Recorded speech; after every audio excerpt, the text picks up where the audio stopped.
Bonjour à tous, je m'appelle Julie Bourges, plus connue sous le pseudo 12 février. Je suis créatrice de contenu et accessoirement auteure. Je viens pour vous parler de mon histoire et de mon dernier ouvrage, Chaque jour compte.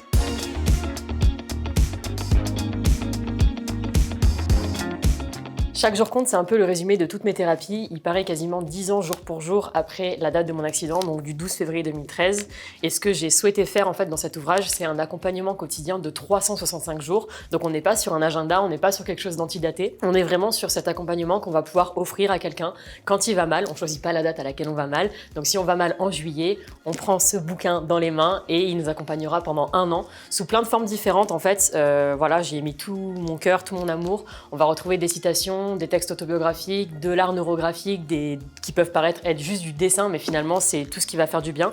Et je pense que la vraie valeur ajoutée de ce livre, c'est surtout les coachings entre toi et moi, où en fait je pose une question d'introspection, par exemple, quelles sont tes 3 plus grandes peurs? Et après je vais simplement donner mon élément de réponse.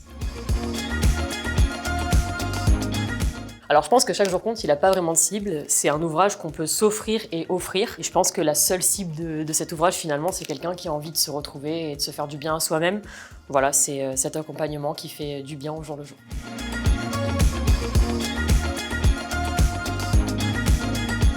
Alors oui, dans cet ouvrage, on retrouve pas mal de textes, notamment beaucoup de textes sur l'amour, que j'appelle l'essence du monde. Pourquoi j'ai souhaité parler de l'amour? Parce que déjà, d'une part, l'amour m'a sauvée, mais je sais que ça a été très compliqué pour moi de retrouver l'amour aussi après cet accident. J'étais dans une phase de ma vie où j'acceptais pas mes cicatrices, donc j'ai fait le choix de rester seule pendant 2 ans. En fait, je m'aimais pas moi-même, donc je voyais pas comment un homme pouvait m'aimer. Et puis j'étais dans une période de ma vie aussi où on m'avait rasé la tête, j'avais plus de cheveux, donc je plaisais plus aussi aux femmes qu'aux hommes. Et quand on a 16 ans et qu'on est hétérosexuel, c'est quelque chose d'assez compliqué à vivre. Et du coup, dans ma première relation après l'accident, ce qui s'est passé, c'est que j'ai attendu d'un homme qui comble toutes mes failles, tout mon manque de confiance en moi.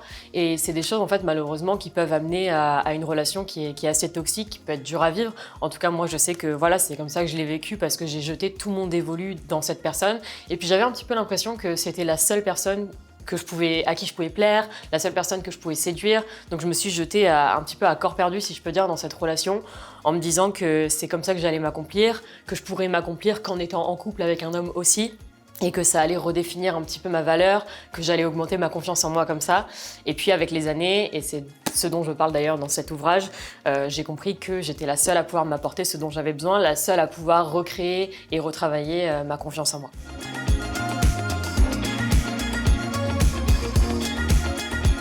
Quand j'étais à l'hôpital, on a mis beaucoup de temps à m'apporter un miroir devant les yeux, parce qu'on a un suivi psychologique, un suivi psychiatrique. La première fois que je me suis dans le miroir, ça a été très compliqué, parce que voilà, moi quand j'avais 16 ans, j'étais une jeune femme blonde aux yeux bleus, bon, un peu comme maintenant vous me direz, mais c'est juste que voilà, j'étais pas brûlée, et puis je savais pas ce que c'était qu'avoir des complexes. Et du jour au lendemain, tout mon corps était devenu un complexe, donc ça a été vraiment compliqué de dealer avec toute cette image-là. Et mon rapport au corps, voilà, moi je sais franchement ce que c'est que de détester son corps, de détester l'image qu'on renvoie, de voir son reflet dans le miroir et puis de frapper le miroir et de se mettre les mains en sang, parce que j'ai vraiment vécu des moments qui sont terribles et qui ont été très très durs, et j'ai pas peur de le dire.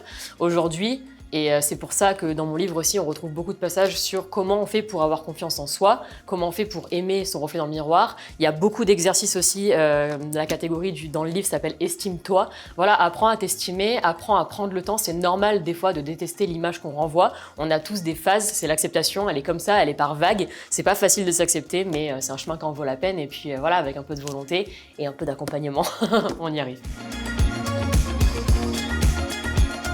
Pour reprendre confiance en moi, il y a eu pas mal d'étapes clés. Je pense que la première de toutes ces étapes, ça a été de libérer ma voix et d'arrêter de vouloir tout garder pour moi.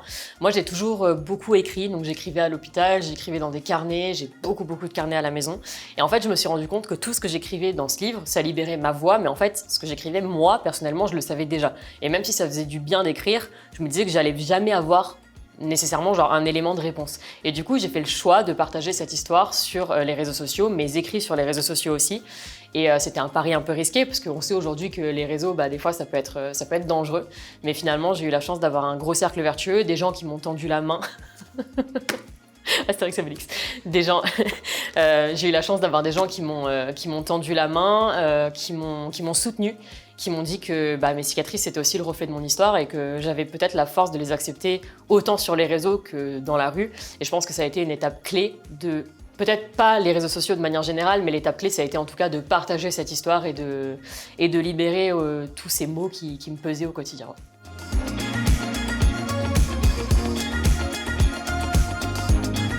En fait, sur les réseaux sociaux, j'ai toujours partagé mon histoire avec énormément de sincérité. J'ai jamais eu peur de dire quand c'était dur, quand ça allait pas, quand je prenais des regards aussi. Enfin, moi, franchement, j'ai jamais eu honte de prendre mon téléphone, de pleurer et de dire en fait, là, j'en peux plus, c'est trop, les regards des gens dans la rue, c'est trop, c'est vénère. Et du coup, forcément, en fait, cette sincérité, je pense qu'elle amène des témoignages autant sincères. Donc, j'ai la chance d'échanger avec, avec des gens qui vivent des expériences autant hors normes que celles que j'ai vécues. J'échange avec des femmes qui ont eu des cancers, des hommes qui sont tétraplégiques, des femmes qui sont amputées.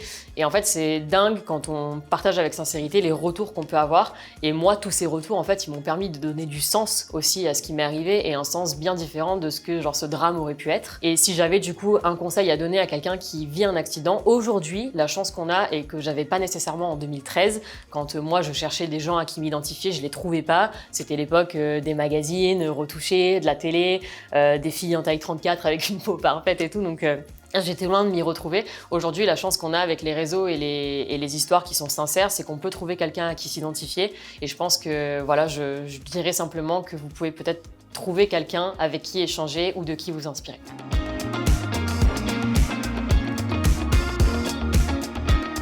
Comme je le disais, chaque jour compte, c'est un peu un condensé de tout ça. On retrouve évidemment le sport. Le sport m'a littéralement sauvée parce que déjà, il y avait tout cet axe de mémoire musculaire qui fait que ma rééducation, elle a duré beaucoup moins longtemps, je pense, que la moyenne.